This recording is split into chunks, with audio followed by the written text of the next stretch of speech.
Today's class number 11. This is a class discussing the Talmud.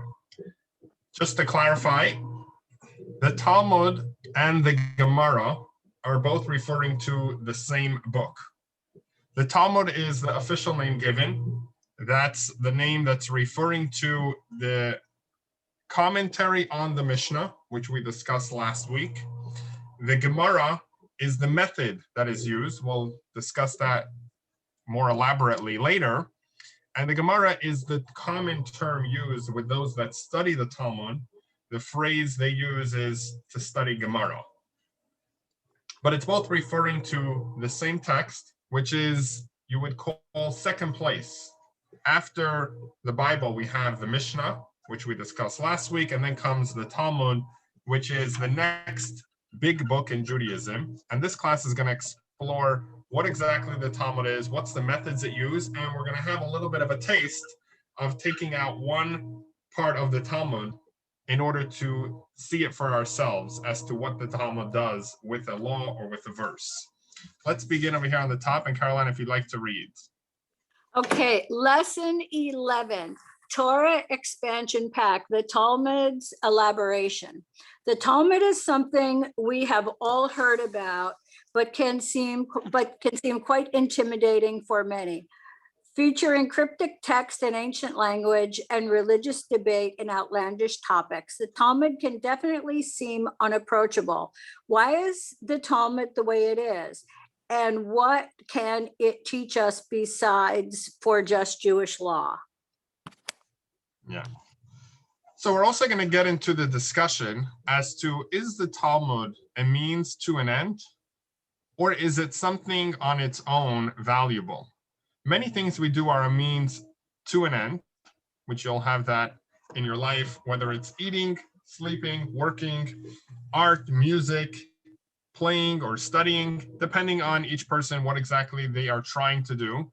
For some, it is a means to an end, and for others, this is the topic itself. So we're going to get into the discussion as well. What is the Talmud? How do we view it? So let's start with a little short clip over here. I'll just do a short version of it. And this is a Korean news outlet going into a yeshiva, a study hall in Israel, where, of course, these are older students studying by themselves the Talmud. 이스라엘에서 릴리가 가장 먼저 소개해주고 싶어 했던 곳은 예시바였다.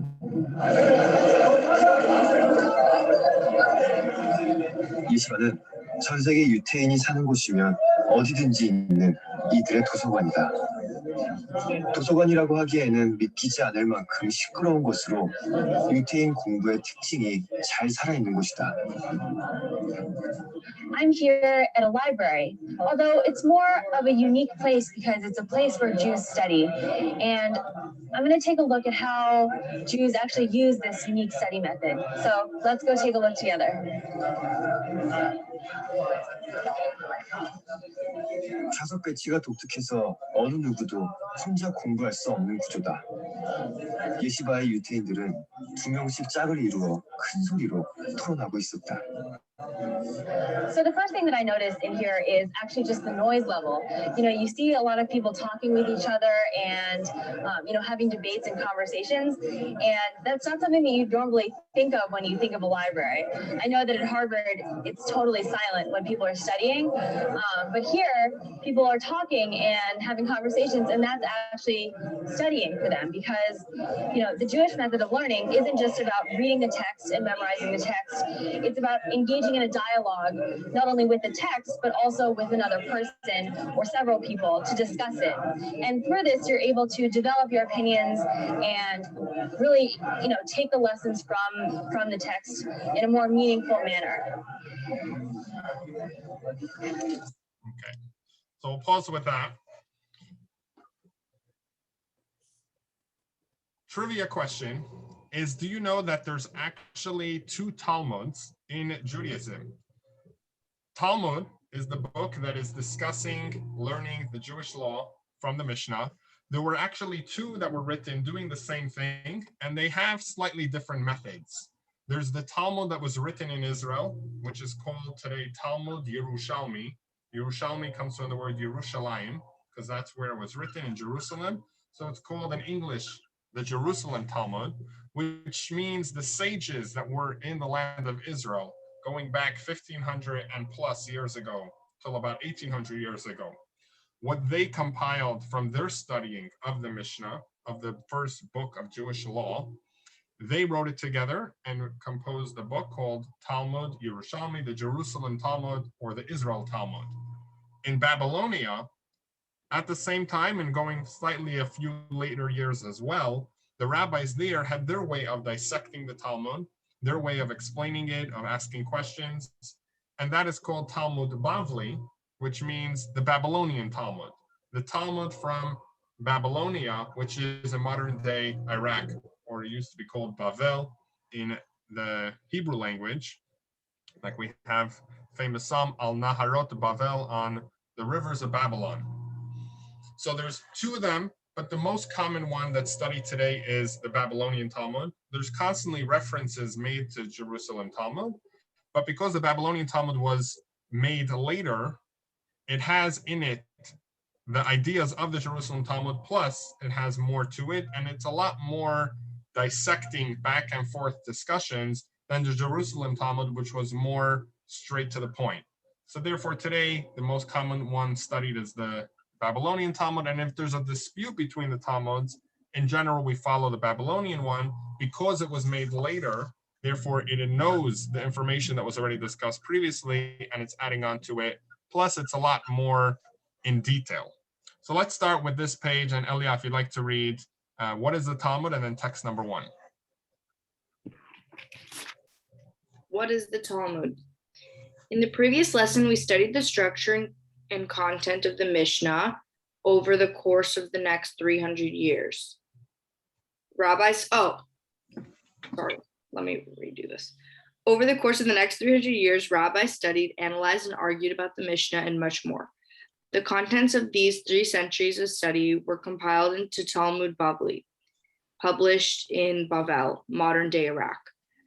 Maimonides described the goal of these post Mishnah. I'm really having a slow day. Of these post Mishnah rabbis in composing the Talmud. Okay, text 1. All the sages who came after the Mishnah had one goal: to understand the Mishnah, never letting their eyes off this goal. There was much debate over it over the years, every generation producing new discussions and new insights. The process carried out until the era of 2 particular sages, Ravina and Rav Ashi. These marked the official conclusion of the Talmudic period. They decided to emulate what Rabbi Yehuda Hanassi said. They compiled all the conversations and teachings that were debated over the course of time since the Mishnah was completed, and with God's help, they compiled it all into a large work called the Talmud. They had 4 specific goals in mind. 1, to explain any unclear statements or teachings in the Mishnah. This was the primary goal. 2, to decide the halakha in a scenario when 2 sages leave the matter in dispute in the Mishnah. And 3, to teach the new ideas and decrees that had come to light and demonstrate how they are rooted in the Mishnah. And then number 4, to deliver various agadic ideas that find an appropriate place in the different chapters of the Talmud. Don't dismiss this last item, for the stories and derashot in the Talmud contain great secrets. Very good.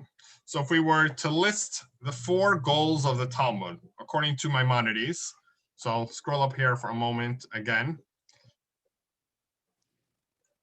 Let's start with point number 1 is to explain the Mishnah.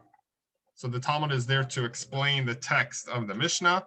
Point number 2 is to establish the final verdict, the final decision when there's disagreements in the Mishnah.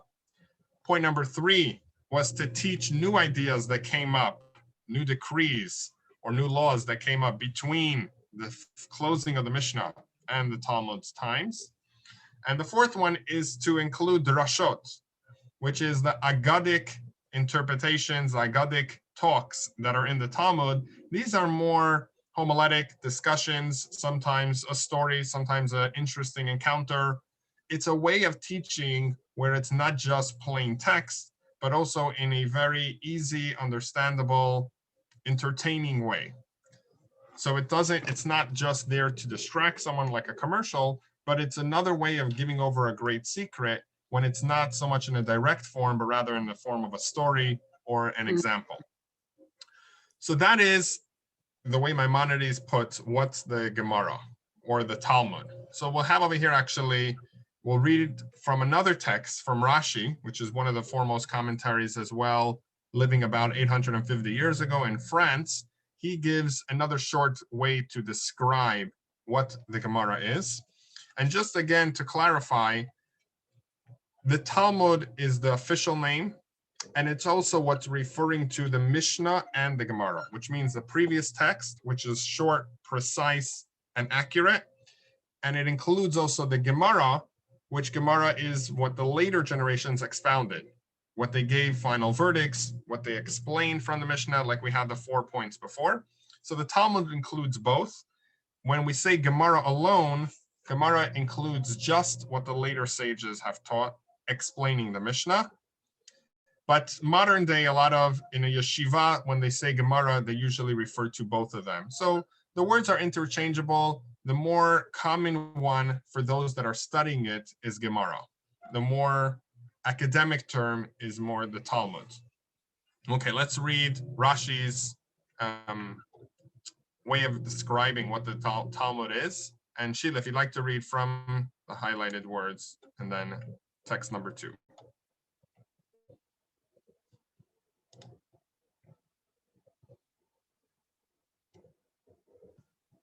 Is this better? Oh, Now we sorry. can hear you. Okay. Another name for the Talmud is Gemara. Gemara is not so much a name of a book as its methodology, which is used by the Talmud. By now, the word Gemara has become synonymous with the Talmud. Should I read text 2? Please. There is much rationale and reason for the laws of the Mishnah. For example, why is it forbidden? Why is this forbidden or permitted? Why is this person obligated or exempt? And how are the various statements scattered throughout, not a contradiction to one another? This is referred to as Gemara. Very good. So according to Rashi, he gives a very precise and accurate way of describing the Talmud as a methodology of studying where one is looking at the sources, questions the sources, and seemingly things that are contradictory tries to find the resolution, using rationales, using one's thought to figure out what the meaning is. That is the way Rashi describes it, which is overall aligned with the way Maimonides described the text, but we'll see momentarily that you could say that each one slightly is coming from a different approach. Let's read text number 3, and Caroline, oh, I think we lost her. Well, she'll get back on. Elia, if you'd like to read over here, text number 3. Maimonides adds another dimension to what Gemara is all about. A person should divide their study time into 3. Time in 3. 1/3 should be devoted to the written law and 1/3 to the oral law.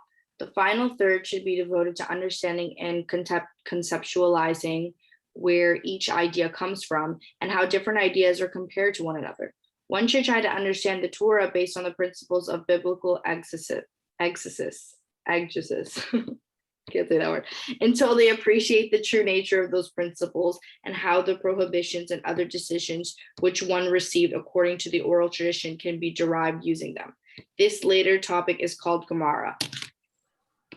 Very good. So Maimonides is highlighting over here another element that we find in the study of Gemara, and that is namely the exercise of trying to discover the underlying reasons and principles so to be able to apply it in new cases.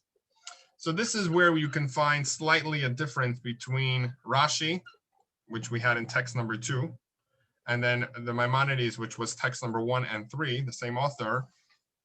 Rashi mostly highlights the notion that it's a theoretical exercise.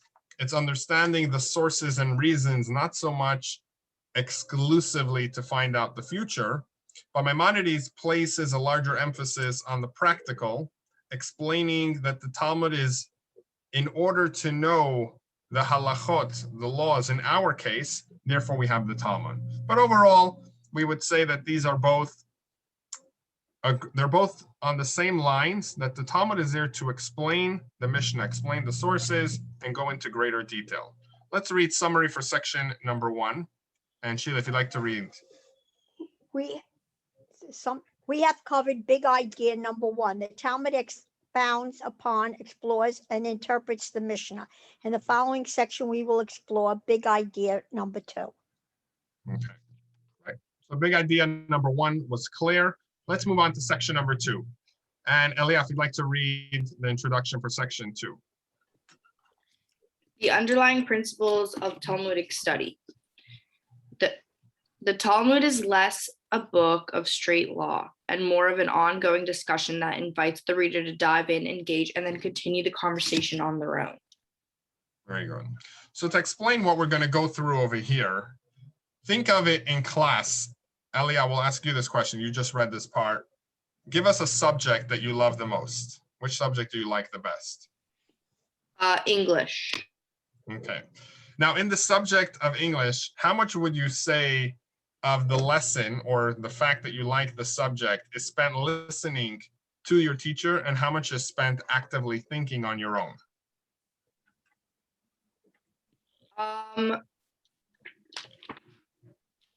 Meaning, how much would you say is receiving and just listening to someone else? How much would you say is you coming up with things on your own, or trying to think things on your own and come up with initiating? Well, I think the beneficial stuff, I mean, I can't do anything I can't really learn that much if it's just by myself. I need my teacher to, even if they're not, like, if they're giving me the materials to do stuff on my own, then I probably would learn more if I'm like thinking and like coming up with things in my head. Which part do you enjoy better? If you were to take a text on your own and read it and think of it on your own, or listening to a lecture and having everything spoon-fed? I think coming up with my own things I might like better. Right, very good.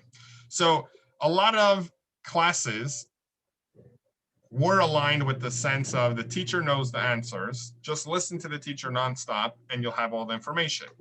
Even modern society, some schools are going back to the idea that just having everything spoon-fed is not the best way to have students discover their ability or their understanding within the learning. This was actually the idea in the Talmud. The Talmud already mentions it, that the best way for someone to study is not just by being told everything, but by discussing it on their own. The fact that in the Talmud, it doesn't tell us the bottom line of everything.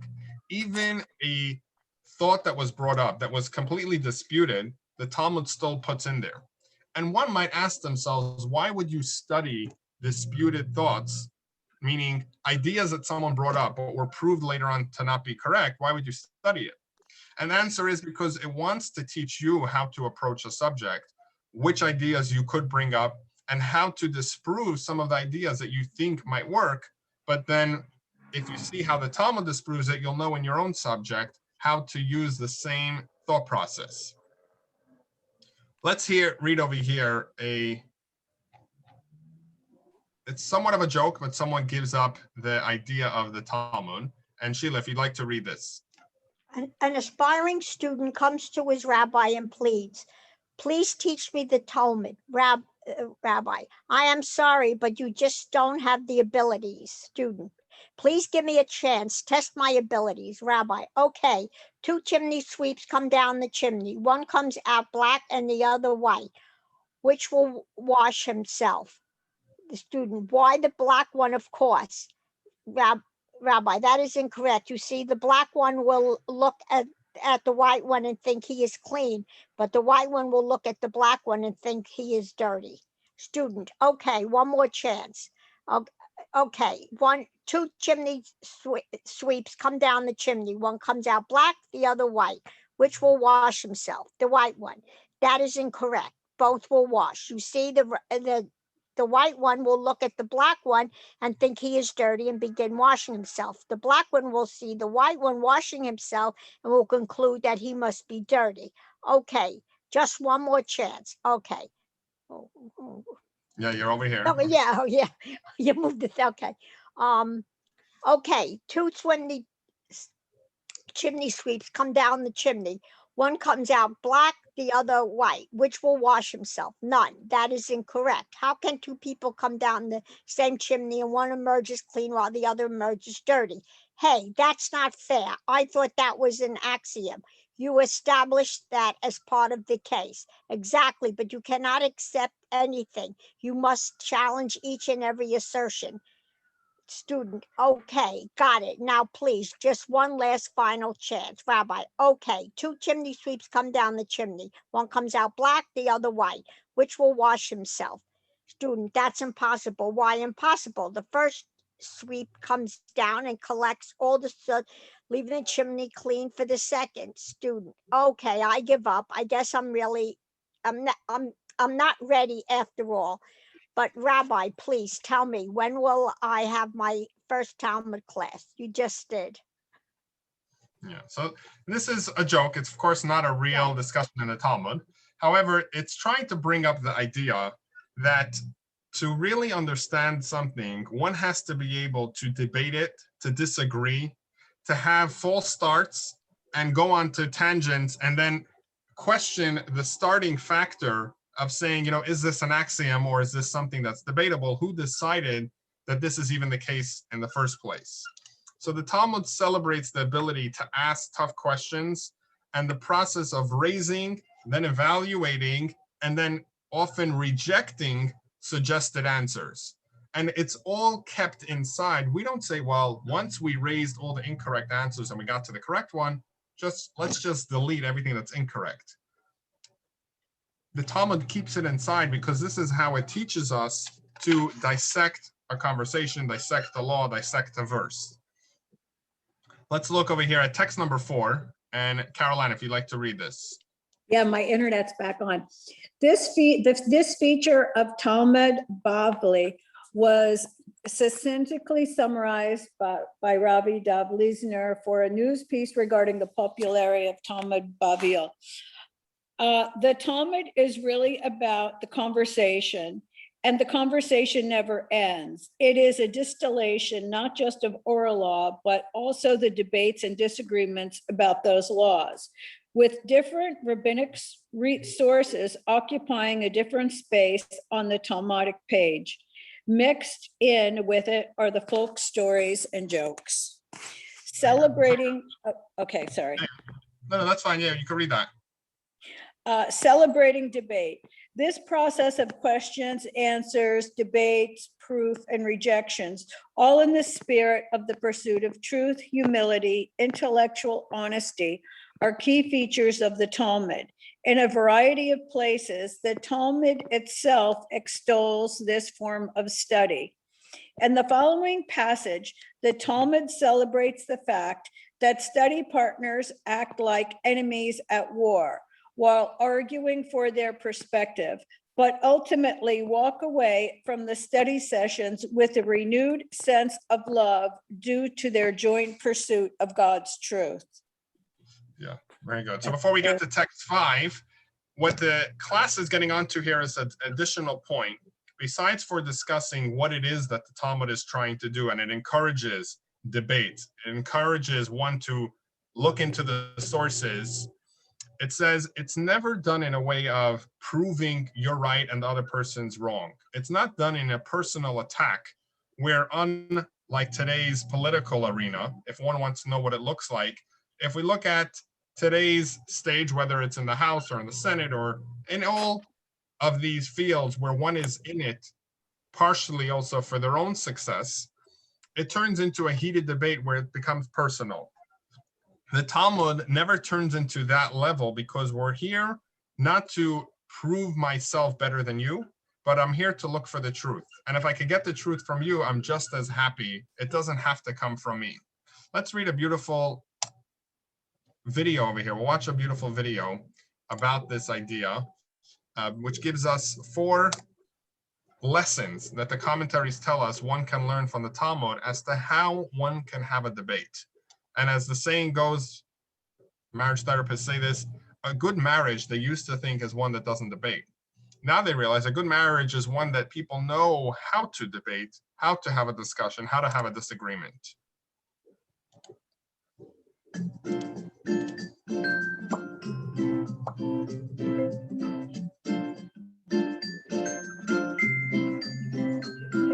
2,000 years ago, the Jewish world was divided between the house of Hillel and the house of Shammai.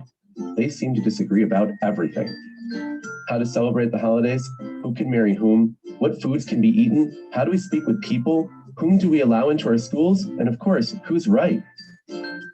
Nevertheless, the Mishnah states that they conducted the many disagreements in a healthy and constructive manner known as disagreements for the sake of heaven. Machloket l'shem shamayim. However, the Mishnah doesn't explain what exactly about these disagreements made them for the sake of heaven. The commentaries in the Mishnah offer 4 explanations. Each one comes with a tip for engaging in constructive conflict. The first explanation, despite the sharp disagreements between the houses, they succeeded in maintaining close relationships, eating in each other's homes and marrying with one another. So the first tip for engaging in constructive conflict is debate the issues without attacking people and damaging relationships. The second was that Hillel, Shammai, and their students had a motivation for their disagreements beyond the purpose of winning a game honor. Perhaps they were trying to arrive at the best solution for everyone. So the second tip for constructive conflict is check your motivations. Are you trying to win or solve problems? Point 3. In the disagreements between houses, each listened to the other side and was open to admitting they might be wrong when the evidence presented supported the other side. So the third way to engage in constructive conflict is listen to the other side and be open to admitting that you may just be wrong. The commentaries make a fourth point. Both Hillel and Shammai and their students equally spoke with the words of the living God. They were both correct, despite holding opposite opinions.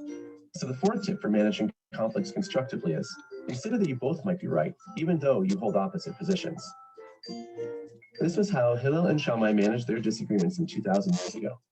The question is, how do we today manage our disagreements between peers, family members, neighbors, or even political parties, nations, and religions? Do we too try to maintain good relationships while disagreeing? Do we check to see if our motivations are not just about winning the argument? Are we open to admitting that we may just be wrong? Can we acknowledge that sometimes we may just both be right? Then perhaps we can also constructively manage the many conflicts and disagreements of today for the sake of heaven.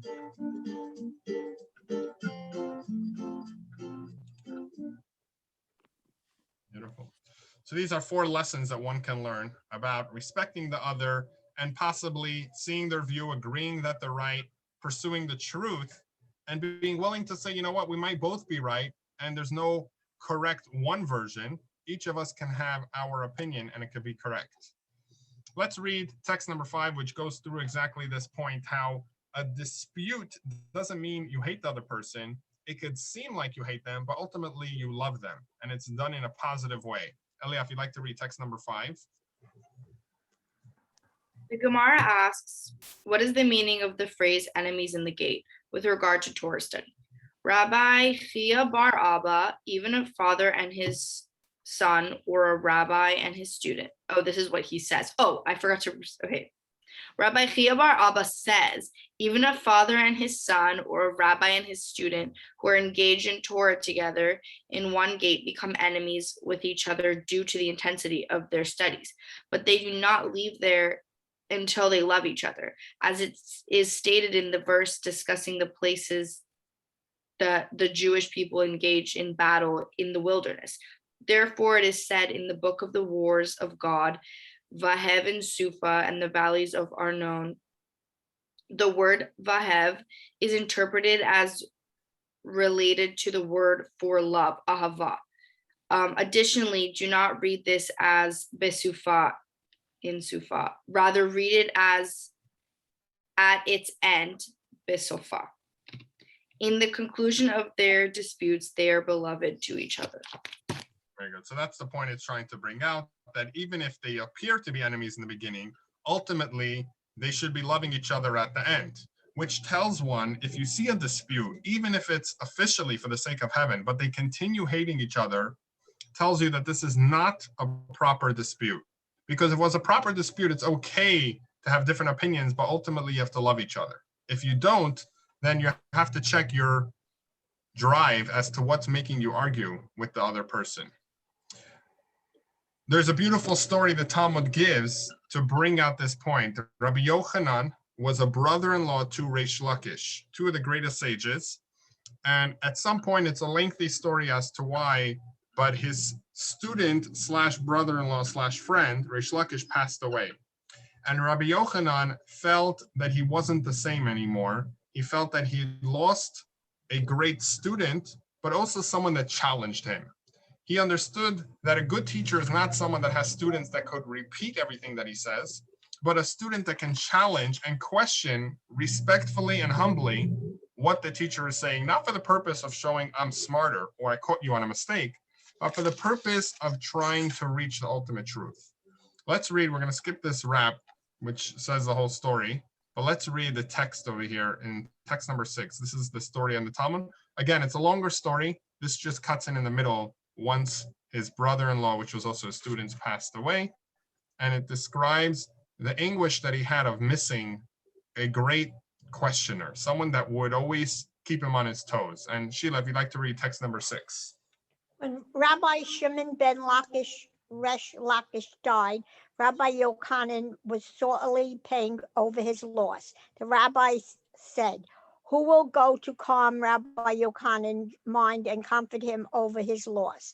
They said, "Let Rabbi Elazar ben Pedat go, as his statements are sharp. He is clever and will be able to serve as a substitute for Resh Lakish." Rabbi Elazar ben Pedat went and sat before Rabbi Yochanan. With regard to every matter that the Rabbi Yochanan would say, Rabbi Elazar ben Pedat would say to him, "There is a ruling which is taught as a baraita that supports your opinion." Rabbi Yochanan said to him, "Are you comparable to the son of Lakish? In my discussions with the son of Lakish, when I would state a matter, he would raise 24 difficulties against me in an attempt to disprove my claim, and I would answer him with 24 answers, and the halakha by itself would become broadened and clarified. And yet you say to me, there is a ruling which is taught in a barat which supports your opinion. Do I not know that what I say is good?" Being rebutted by Resh Lakish served a purpose. Your bringing proof to my statement does not. Rabbi Yochanan went around rending his clothing, weeping, and saying, "Where are you, son of Lakish? Where are you, son of Lakish?" Yeah. So what the Talmud is saying, that as much as his student always had questions to what he said, he didn't accept everything right away. Nevertheless, he appreciated that because that's what allowed the laws to be clarified. When he has someone that agrees with everything that he says, it's missing that beauty of clarifying the laws. It's just as when God created the woman, God says the same thing. I'll create a woman against the man as a helper. And the obvious question the commentaries ask is, how could the Torah say against the man as a helper? If he's against him, if she's against him, she's not a helper. And the answer is that by being against someone respectfully, that's a helper. By keeping someone balanced, by questioning what is it that they're trying to do and giving an alternative, giving an opinion, asking a question in a respectful way, it actually helps one, because if we were just stuck in our own way of thinking, we would be very limited to our knowledge. By having other opinions being taught to us, by hearing another side, it allows us to broaden our understanding of our own methods as well. Let's read over here again. This is a text which speaks about how one should study with the rabbis. However, it clarifies how it has to be done with questioning, but in a humility way, in a way where one is not trying to prove how brilliant they are. And Caroline, if you'd like to read from this celebration and then text 7. Okay, this celebration of argumentation, though, should not come from a place of arrogance. The importance that the questioning come from a place of humility and joint pursuit of truth is expressed by Rabbi Haims of Volheim in his commentary Pereke Avot. Jose Ben Huser used to say, "Let your house be a house of meeting for the sages, and sit in the very dust of their feet, and drink in their words with thirst." Very good. Okay, let's read over here the commentary. And Sheila, if you'd like to read over here the Hebrew word and then text number 8. The Hebrew word is usually translated to sit in the dust. Rav Chaim Voloshin, however, notes that an additional meaning of is to wrestle or fight.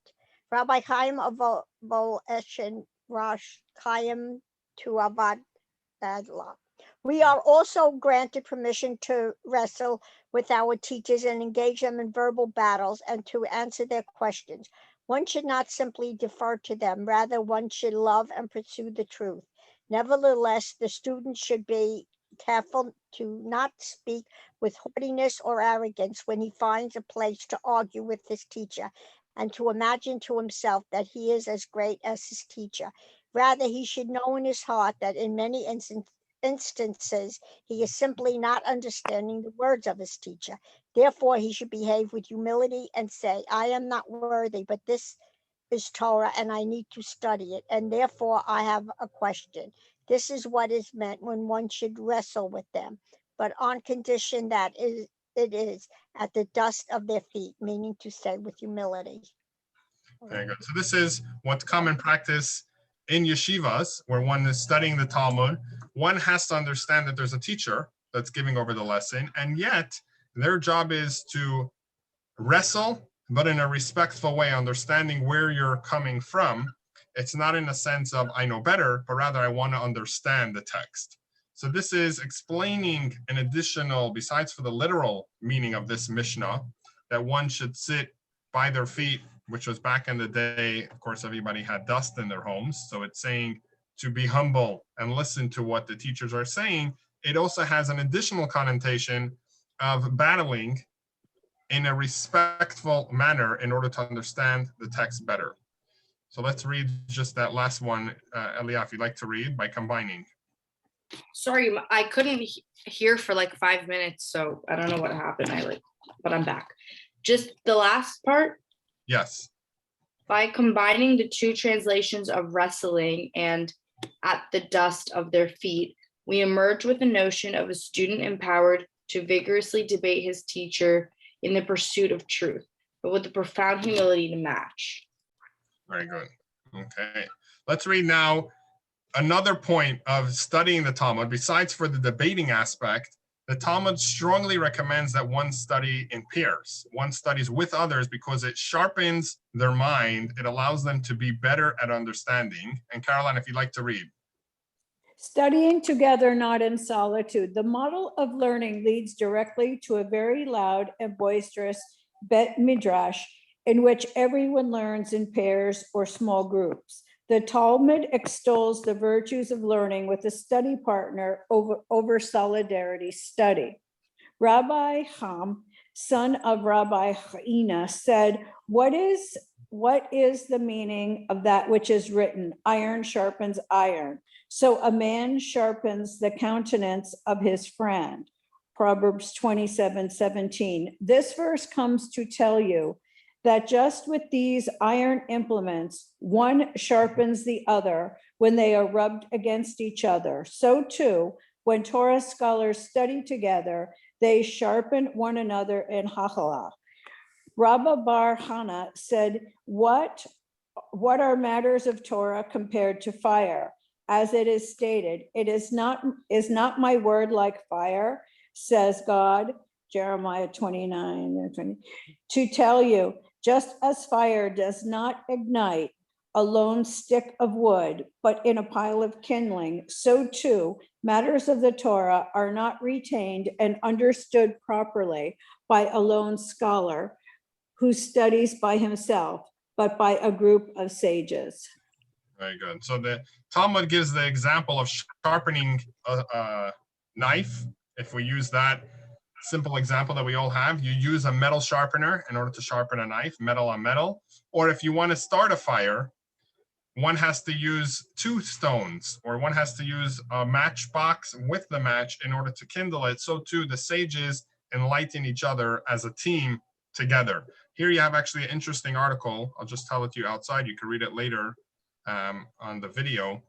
This is an article regarding how the Koreans, South Koreans, wanted to learn from the methods of how the Jews study, and they realized to study with a companion really enhances one's knowledge and understanding. Because if you have to think of it in your own mind, if you have to explain someone something, you really have to know what you're talking about. If you don't know it that well to explain it to someone, you probably don't know it that well even within yourself. Because when you could really understand the subject, you can give it over to someone. So studying with someone else really make sure that one understands it and gets an alternative perspective to everything that he's thinking. Let's read summary for section number 2, and then we'll go on to section 3. And Sheila, if you'd like to read the summary. We have covered big idea number 2. The Talmud is less a book of straight law and more of ongoing discussion that invites the reader to dive in, engage, and then continue the conversation on their own. In the following section, we will explore big idea number 3. Very good. So we explained what the Talmud is and how it approaches this method by dialogue, by encouraging one to dispute in a respectful manner. Section number 3 will give us a taste of the Talmud. Let's use a text and try to dissect it the way the Talmud does. And again, this is a very basic job. It's just going to tell us a little bit of what the Talmud goes into. There's a lot more on this subject than the Talmud. We can't do the whole thing. It could take many hours, but this is just to get an idea. So Elia, if you'd like to read over here what we have on page, I think it's 218 in the student book. The best way of understanding how the Talmud works is to dive into a sugya, a topic of discussion. We will very briefly embark on a journey from verses in the Torah to a Mishnah, and from there to the Talmud to better understand what each layer of the tradition adds to our understanding of halakha. And then the text. Yeah, if you could read text number 11. Eating on the job. Here are 2 verses in Deuteronomy. When you enter another person's vineyard, you may eat as many grapes as you want until you are full, but you must not put any in your vessel. When you enter another person's field of standing grain, you may pluck ears with your hand, but you must not put a sickle to your neighbor's grain. Very good. So let's just read these verses, which there's no other explanation that the Torah gives. The Torah says here 2 verses which seem a little bit mysterious. It says when you come into your friend's vineyard, you're allowed to eat grapes as much as you want to be satisfied, but you're just not allowed to pack to go. You're not taking any doggy bags. And the second verse seems very similar. It just switches over from a vineyard to a grain field, a field which has wheat or barley growing. And it says you're allowed to take as much as you want by hand, just don't bring in machinery and start cutting in mass quantities. Now, what is this verse talking about? Is this verse trying to say that there's no private property, that anyone, a neighbor or a traveler, someone walking down the road, can go into anyone's field and eat as long as you don't turn this into a business? But if you're just eating for yourself, you're allowed to, as long as you don't bring in machinery or you don't take anything to go? Does that mean I can walk into a store and eat grapes and apples or wheat kernels as much as I want while I'm in the store, as long as I don't pack anything to go? Do I not have to pay for these items? The Torah doesn't explain. The Torah just gives us a verse that you're allowed to, without clarifying when and to what degree, who is this referring to. So let's read the Mishnah, which this will show you an example of how the Mishnah is very precise and just gets straight to the law, discussing this verse. Let's read text number 12. Sheila, if you don't mind to read this Mishnah from Tractate Baba Metzia. These are the laborers who may eat by Torah law. A laborer who works with produce attached to the ground at the time of the completion of its work, e.g., harvesting produce. A laborer who works with produce detached from the ground before the completion of its work. Example, before it is sufficiently processed and thereby subject to the types. The above applies provided that they are working with an item whose growth is from the land. These are the laborers who may not eat. A laborer who works with produce attached to the ground, not at the time of the completion of its work, i.e., while it is still growing. A laborer who works with produce detached from the ground after the completion of its work, when it is sufficiently processed and therefore subject to types, and a laborer who works with an item whose growth is not from the land.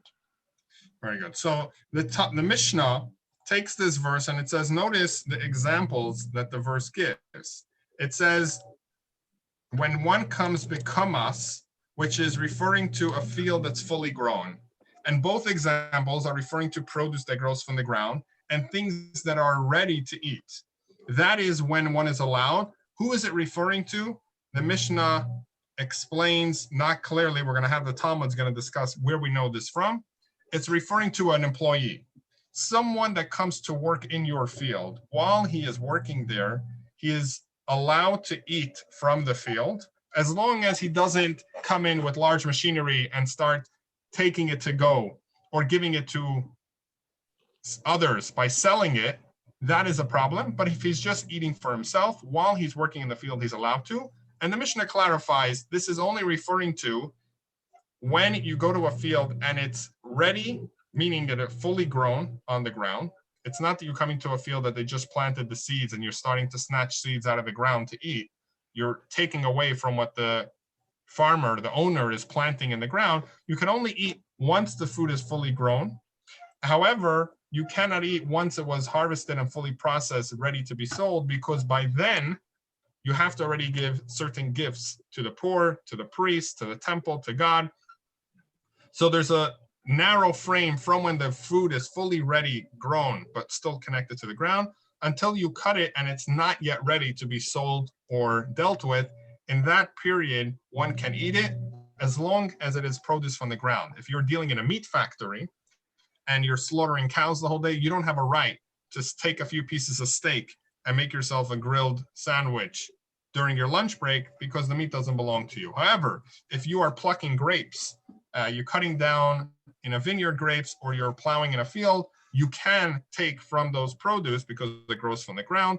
It's done, it's ready to be harvested, and it wasn't yet fully finished where it's packaged, ready to go to the store. Therefore, you're allowed to eat from it just temporarily. That's what the Mishnah says. Based on that verse in the Torah, it clarifies when the laws apply. Let's read over here, Caroline, if you'd like to read this page until text 14. Okay, so now we know the teachings of the oral Torah regarding these verses. 1, they do not refer to any random traveler, but only a hired employee. Number 2, the type of produce is expanded from vineyard to standing grain to any item which grows from the ground. How do we define workers' rights? But the Talmud is still not satisfied, probing further the conceptual rationales and consequently the legal limits for this halakha of a worker's right to eat. The Talmud tractate Baba Mitzvah, a dilemma was raised before the sages in the case of a laborer who eats while performing labor. Does he eat from his own property, or does he eat from the property of heaven? Yeah, perfect. Thank you. So to clarify, 1 and 2 was the Mishnah describing who we're talking about and to what types of produce it applies to. It applies to cucumbers and tomatoes, but doesn't apply to if you're working in a chicken coop. Now, the Talmud asks a question. This, that a laborer is allowed to eat from the produce, meaning it was given to him as a right, is that a God-given right, or is that something that he's eating his own? Now, one will obviously ask the question, like in every scenario, when someone asks, is it this or that? The obvious question is, what difference does it make? And the Talmud says this many times during discussions, and this is the phrase the Talmud uses, lemai nafka mina, which means, to what does this make a difference? Tell me, how does this play a role if I say this way or that way? So the Talmud explains, and Elia, if you'd like to read text 14. The Gemara asks, what is the practical difference raised by this dilemma? The Gemara answers, the difference is in the case where he says, I myself will not eat, but I will give the produce to my wife and children in my stead. If you say that he eats from his own property, we give them the food as it belongs to him. But if you say that he eats from the property of heaven, God entitles the laborer himself to eat, but God does not entitle his wife and his children to do so. What then is the halakha? So what then? Yeah, anyway, the Gemara answers, come and hear a proof from a statement in the Mishnah. Rabbi Elazar Chizma says, a laborer may not eat more than the value of his wife, or the value of his wages, but the rabbis permit it. What are they arguing about? It must be that Rabbi Elazar Chizma holds that a worker eats from his own property, and therefore he may not eat an amount worth more than he earns, whereas the rabbis hold that he eats from the property of heaven. Yeah, okay, let's pause over there for a moment. The text goes on. So the Talmud answers, first paragraph, what's the difference if he eats from his own or from heaven? It makes a big difference. If you say he eats his own, means God made a law that when you get hired as an employee, automatically there's a minimum. The minimum is that you get to eat the food while you're working. And therefore, if the average person eats 1 pound of grapes, you can take 1 pound, pack it to go. You could give it to your wife and children. Yes, the Torah doesn't allow you to cut unlimited amount. The Torah says just eat until you're satisfied. And it also says don't put it into your bucket, which means don't take it to go. But what happens if I bring my wife and child over? I'm a poor man and I need to feed them. And I say, you know what? I'm a stronger guy. I can manage. I won't eat today while I work, but because I'm allowed to eat, I'll have my son and wife come to the field, let them eat while I work. If I say that it's mine, I can do that. If I say this is from heaven, meaning God says you don't have any right, this is not your food, I'm just allowing you while you're eating to eat from while you're working to eat from the field, then I cannot give it to anybody else. It's something exclusively to me. It's not a right that I can pass on. So now the Talmud goes into a discussion. What's the answer? If you look in the verse, it's hard to see a definitive answer. If you look in the Mishnah, we don't see it clearly. So they start bringing proofs as to, let's look at another statement. The other question that the Talmud asks, this is the second paragraph. If let's say you're being hired for $50 for today, and you're working in a field that grows something really expensive, can you eat there even more than you're being paid? Can you eat $75 worth of the food when you're only being paid $50?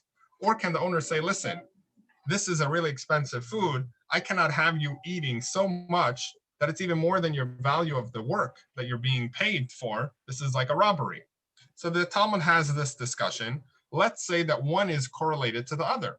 Those that say that you're allowed to eat more than you're being paid are of the opinion that it's yours because it belongs to you. The ones that say that you're not allowed to is because this is something that it's specifically yours. God gave it to you. The ones that say that it belongs to you personally will say, yes, you're allowed to because it's yours. Sorry. The opposite. If I say you're allowed to eat, it's because it's from heaven that was given to you. And therefore, even if it doesn't make sense, God gave you this gift that you could eat from the food. However, if I say that it's yours, meaning it's a right that you get, part of being hired, then the owner can say, in this case, this doesn't make sense because you're eating more value than you're even bringing to the job. Therefore, you cannot eat. So this is an example of the Talmud discussing the laws in the Mishnah and saying to where and to what degree do these laws apply. And the Talmud goes on, we'll skip the rest of this paragraph, but the Talmud actually goes in total 9 proofs that it tries bringing, 9 comparison cases. We just have over here 1, which the Talmud disproves. The Talmud rejects it. But in the tractate above Metzia, page 92, the Talmud brings, again, more and more teachings and saying, could we compare it to here? Let's read the verse where it dissects the verse, kenaf shecha, and let's learn from that word to what degree is one allowed to eat? To satisfy yourself, or is it based on what the owner believes? So this is an example of trying to take a law that was clear, but understanding to what degree does this apply? How can we compare it to other cases? Let's also read over here text 15. And Sheila, if you'd like to read besides and then text 15. Besides for trying to understand the underlying logic and its applications, the Talmud also seeks to find sources in the Torah, or at least hints and allusions for the law of the Mishnah and oral law. It is taught in a Bereta that the phrase when you come, Tavo, is interpreted as follows. Coming is stated here, and coming is also stated to another verse. In the same day you shall give him his wages, and the sun shall not go down upon it. Just as there in chapter 24, the verse is speaking of a laborer, so too here in chapter 23, the verse is speaking of a laborer, despite the fact that this detail is not stated explicitly in the verse. Yeah, very good. So this is how the Talmud again says, how do we know that that verse is talking about a laborer? Maybe it's just giving a right that anyone can walk into anyone's field and just eat a little bit, and that's okay. So we say we learn it out from the word ki tavo, when you will come, and we have the same phrase when it's used to an employee that you should not pay them a day later, you have to pay them on the same day that they worked. From there, we learn out comparing the 2 words of coming and coming to say that here too it's talking about an employee and not that anyone can go into someone's field and eat. But let's give another idea of what we learn from this Talmudic discussion. Let's say you're a guest at someone's home, and then a poor man wants a meal. Can you take your meal from your host and give it to a poor man? Meaning, is this meal that the host is willing for you to eat yours, and now you can do with it whatever you want, and you can pack it up and give it to a poor man outside? Or is it really the host, and the host is exclusively giving it to you if you eat now in my home? That's the only right you have, but it's not your food to do with it as you please. If you're not going to eat it, it's back mine. It's only given to you for the right for you to eat it while you're here, but you cannot give it to someone else. So of course, in that case, one is not allowed to give it to a poor man. The Talmud discusses it, and it says, even to the owner's children, one is not allowed to give food that was served to him, to the owner's children. And that's also for another reason, because possibly the owner doesn't have enough food for his own children. He's planning on giving them something else, a simpler food, and he just has enough to serve you, and he's trying to impress you as a guest. But if you take away the food that you were supposed to and you give it to the children thinking that there's more, you might come to embarrass the host, because he doesn't have anything more to give you. He wasn't going to give his children this fancy food. How much more so when it comes to a guest? When it comes to a poor man, that one doesn't have the right to take the owner's food and give it to a poor man.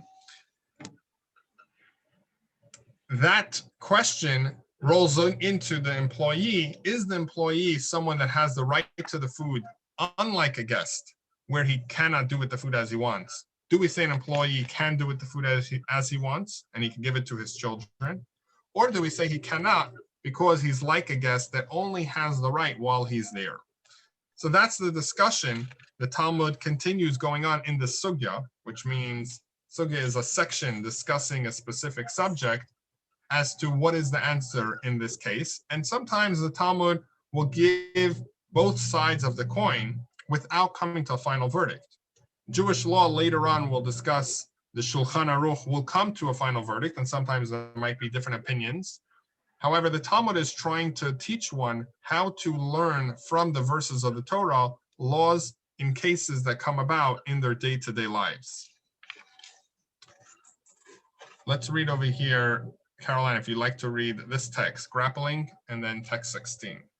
Grappling with the original text. In this article, we learn Gemara, Rabbi Lichtenstein outlines the reasons for this surprising choice. One item he emphasizes is the importance of Talmud Bavli as a primary source. Why then the yeshiva world's continued commitment to Germania? In response, I believe we may single out at least 4 distinct yet confluent factors. The first, status as a primary, in a sense, in the world of Torah, Sheba El Peh, oral Torah, as the primary text. On the other hand, in contrast with much of the Mishnah, the Gemara is not compendium of in halakha, fractional or normative data. It is the arena within which raw material is analyzed and molded, within which bare bones are fleshed out and information transmuted into knowledge. On the other hand, at no point does it convey a sense of systemized creation or summary digest. On every daf page, one feels the freshness of virgin birth, the angular edge of rough terrain, plowed and yet unplowed, the back of meandering paths charted and yet uncharted. There is nothing distilled, nothing lacquered. The sense of challenge and commitment, invigoration is pervasive. Contact with the terra firma of primary text is of significant educational and intellectual value in any serious discipline, and by large, sorely lacking the current academic climate. How many law students have ever seen Justinian or Cope, or for that matter, surveyed Marlby versus Madison? It is incalculably important. However, with respect to Talmud Torah, whose study is enjoined as a religious, you need to move the page up. A religious, thank you, religious experience rather than as a mere intellectual exercise. On the experimental plane, recourse to the secondary, tertiary texts may simplify, but it almost certainly dualifies. Okay, so what he's saying over here is, why do we study the Talmud? Because it gives us the foundation of how we reach these conclusions, which allows someone to really understand the laws. Try being a lawyer without studying the reasons of law, but just knowing the actual law.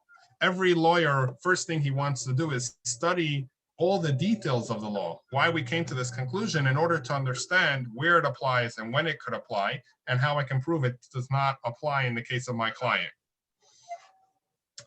Over here we have, there's another interesting text, which we'll skip for now in order to stick with the time. But this is something you could read later at your own leisure. This is a text where one is discussing that the laws regarding a worker are trying to give us a general approach how an employer should look at his employee. It's not just in this sense, but to give us a general idea of how the Torah wants us to view an employer-employee relationship. So to summarize, if we were completing this sentence, if the Mishnah is a seed, then the Talmud is the fruit. It's developing the seed. If the Mishnah is a packed suitcase, the Talmud is an unpacked suitcase. If the Mishnah is the sun, the Talmud is rays. If the Mishnah is a spark, the Talmud is fire. So the Talmud is taking the laws of the Mishnah and discussing the sources, the proofs, when it applies, what are the disagreements, and how we can bring this out to new scenarios to give us the foundation as to how we should apply it in cases that maybe weren't discussed clearly, but we can learn it out once we have an understanding why this is the law. Let's read the summary of this class, the key points. We'll go through it. Elia, if you'd like to start with reading point number 1, and then the ABCD. 1. What is the Talmud? A collection of discussions featuring 300 years worth of rabbis expounding on the Mishnah. B, an elaboration into the underlying reason for the Mishnah's rulings. C, a definition of the perimeter of Jewish law. And D, a foundation for the entire Jewish legal system. There you go. So this is what the Talmud is, summarizing the ideas of the Mishnah, and then giving a definition for these laws of when they're applying. Let's read point number 2. Caroline, if you'd like to read. The Talmud's method is Gemara, a system of debate, challenges, and arguments. A, Rashi explains this method as understanding underlying reasons and solving contradictions. B, Maimonides explains this method as understanding underlying reasons and applying them to new halakot. Number C, Rashi's explanation is more theoretical. Maimonides' explanation is more practical. There you go. So this is actually an interesting point where Ashkenazi versus Sephardi, because Rashi was an Ashkenazi, Maimonides was a Sephardi, they have this different approach to the Talmud as, is it trying to give us a means to an end to understand practical law today, or is it a means for itself, which is more of Rashi's approach, that it's theoretical, but it's a closed book on its own. It's not only there in order to help understand everything else in our day-to-day life, but just as a discussion on its own, understanding God's knowledge, God's wisdom, dissecting it.